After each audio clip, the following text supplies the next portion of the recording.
This episode contains discussions of divorce and child abuse. Listen at your own discretion. It is Sunday, the 6th of April, 2025. My name is Pigeon Rose, and this is my song of the day.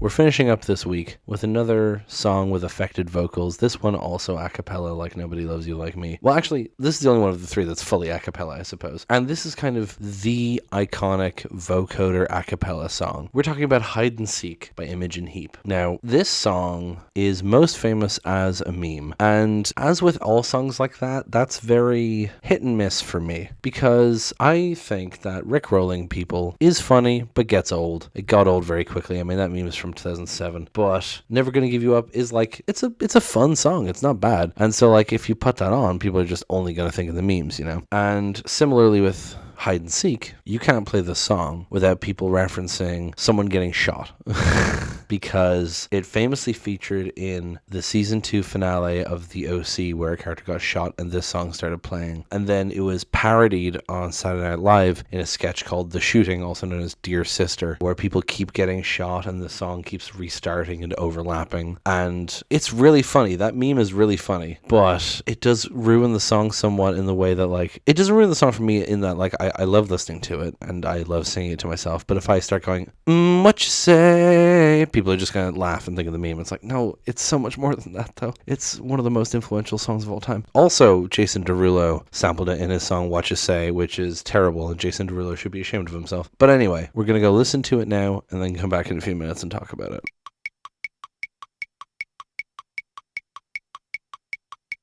And that was Hide and Seek by Imogen Heap. Man, I love that song. I love just like clearing my head and just like making a quiet environment around me and listening to it and just listening to every little detail. That's what I love about a cappella stuff, and particularly stuff with affected vocals like this, where you just hear every little detail and artifact. Same with 715 Creek. Same with Nobody Loves You Like Me. Same with fucking Tom's Diner is a great example. Oh man, do I have time to talk about Tom's Diner on this show? I love that song. So yeah, this song, apparently Imogen Heap found this song really self-indulgent and didn't think anyone would like it, but a friend of hers said it was genius and the most amazing thing he had ever heard, so she decided to finally release it. There's a lot of theories about what it's about that range wildly from it's about the Holocaust to it's about a breakup, but the one that most people seem to agree with, and the one that makes the most sense to me, is that it's about her parents' divorce when she was 12. And that makes sense to me, partially just because it seems the kind of thing she'd make a song about, but also because the lyrics really line up with that, you know? Because the lyrics are weird and maybe hard to understand if you have no leaping off point, but if you take divorce as the leaping off point, it starts to make a lot more sense, I think. So I think we'll just go into it. Well, actually, before we go into the lyrics, I just want to say that Imogen Heap is like a fucking genius. And I don't just mean like, oh, she writes cool songs. Like, she's an actual technological genius. Never mind how cool this song sounds with the synthesizer vocoder thing harmonizing with herself and layering vocals and everything. But watch her Tiny Desk concert. She invented gloves along with this other guy. Hold on, what's his name? Tom Mitchell is his name. Basically, they're gloves that you wear, and different gestures that you make with the gloves do different things in music production tools like Ableton Live and Pro Tools, and it's just like synced up to the thing. So you can, she describes it all in the Tiny Desk concert before she performs this song, but she, like, you know, she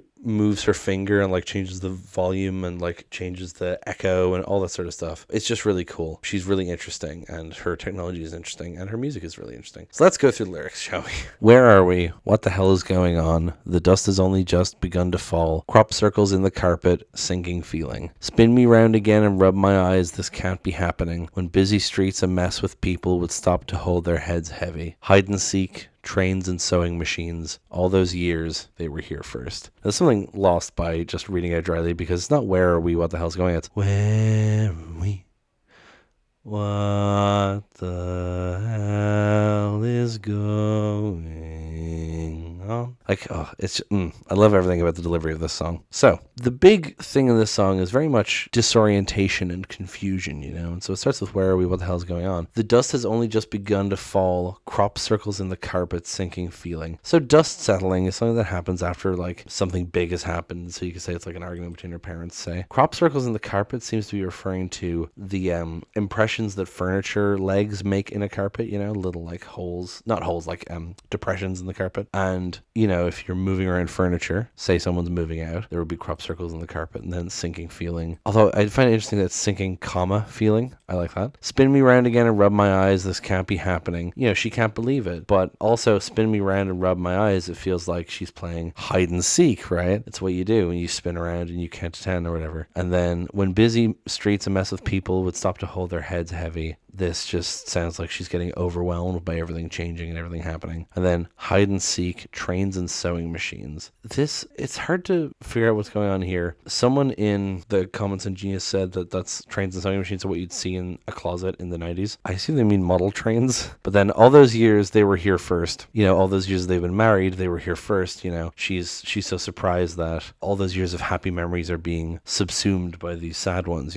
Oily marks appear on walls where pleasure moments hung before, the takeover, the sweeping insensitivity of this still life. Hide and seek, trains and sewing machines. Oh, you won't catch me around here. Blood and tears, hearts, they were here first. So the oily marks bit always confused me until I read someone's description of it, but oily marks appear on walls where pleasure moments hung before. Someone suggested on Reddit that it's the marks on the walls where the photographs used to be, right? The pleasure moments where they hung before, right? And so they're moving out, they're taking down the family photographs, right? Really interesting. The takeover, the sweeping insensitivity of the still life, things are changing and becoming more still, and she doesn't like it. It's taking over. It's a sweeping insensitivity. And then the expansion of the chorus, you won't catch me around here, again playing into the hide and seek thing. Blood and tears, hearts, just talking about feelings. And then the bridge, the famous or infamous bridge. What you say? Oh, that you only meant well. Well, of course you did. What you say? That's all for the best. Of course it is. What you say? Oh, that it's just what we need and you decided this. What you say? Oh, what did you say? So that's just all kind of throwing back her parents' words to them, it seems like. Oh, that you only meant well. Well, of course you did. Like just being incensed at her parents being so, trying to lie to her,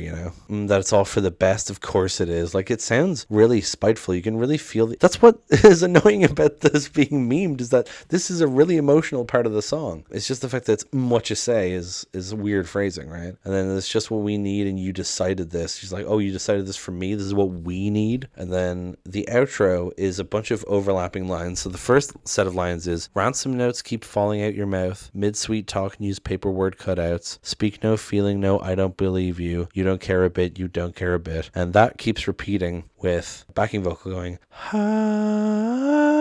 and seek. And then eventually just starts repeating, you don't care a bit. Oh, you don't care a bit. Oh.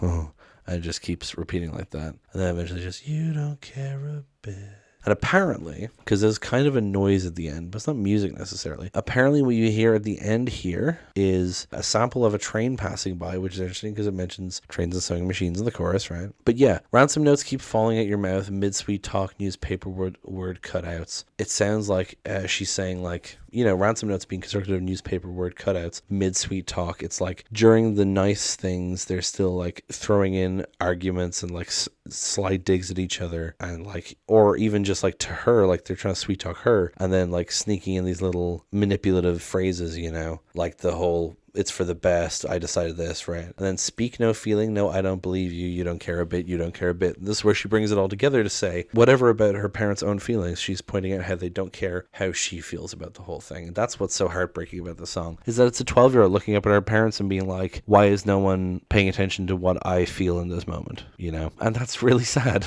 And I love this song. And I hope you like it too, beyond the memes, because the memes are great, but the song is great itself as well, and it deserves to be appreciated properly. And that is going to do it for this episode, and indeed for this week. We're continuing next week unthemed, just continuing to knock out songs that I wanted to cover at some point, although there is one birthday in there that I will be doing a particular song for. It is all over the place next week in terms of feels of songs. It's going to be interesting. But anyway, yeah, that's going to be it for today. Thank you so much for listening. Please hit like, hit subscribe, leave a comment down below, tell me what you think, tell other people about this show. Thank you so much for listening, and I will talk to you tomorrow. Break it down.